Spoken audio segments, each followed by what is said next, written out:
Hey, how you doing? nascarvern here. Well, I'm running out of money real fast with these two women in my house. So a buddy of mine told me about the Sperm Bank and how they can pay you for basically donating um, sperm.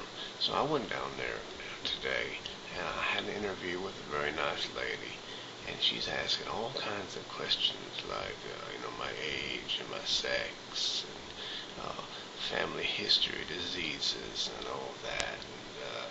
And, I told her no one in my family's lived past 35.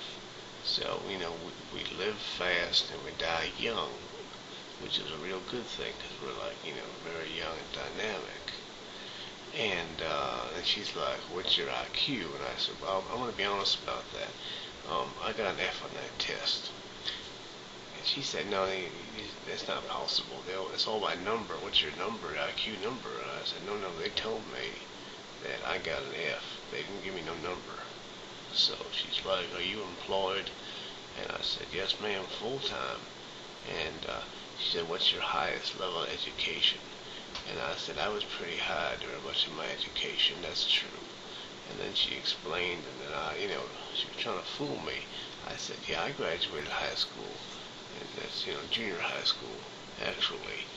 And then she's like, you know what, we're not going to, we're going to take your sperm, but we're going to keep it in the reserve section. And she explained that in the event of nuclear war or a comet hit or some global flooding, that if all the world were wiped out and all the other sperm were destroyed, that if there was some left in this reserve section, then that could be used to repopulate the world.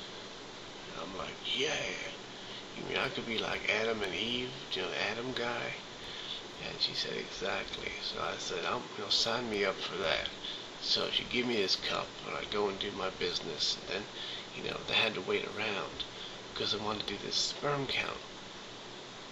Well, they came out in like 30 seconds, and they said, we have bad news for you. You have like a sperm count of 4. And I said, that sounds pretty good to me. And they said, no, it should be in the millions, because the sperm have to all fight it out to get to that egg. And she explained all of this stuff to me, and I'm like, what do you mean? If I have 4 sperm, how many do you need? You only need 1 to get to the egg. I know that much, from my time working with chickens. And so she's like, no, you need millions.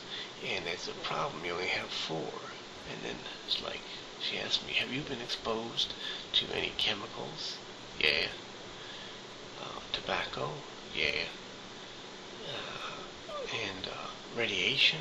I said, yeah. And then she said, well, you probably should avoid that stuff, because that may have an impact on the sperm count. And also those tight jeans, they might also have an effect. So she recommended wearing boxers and staying away from all the bad things, and also not eating red meat, which to me is like, didn't make no sense at all, everything she's saying, But she said that another thing was that there was another problem, that they weren't going to be able to store my sperm for free, because they said, one test tube for 3 or 4 sperm it doesn't make sense for them. So they proposed that I pay them, for the opportunity to repopulate humanity, in the event of disaster.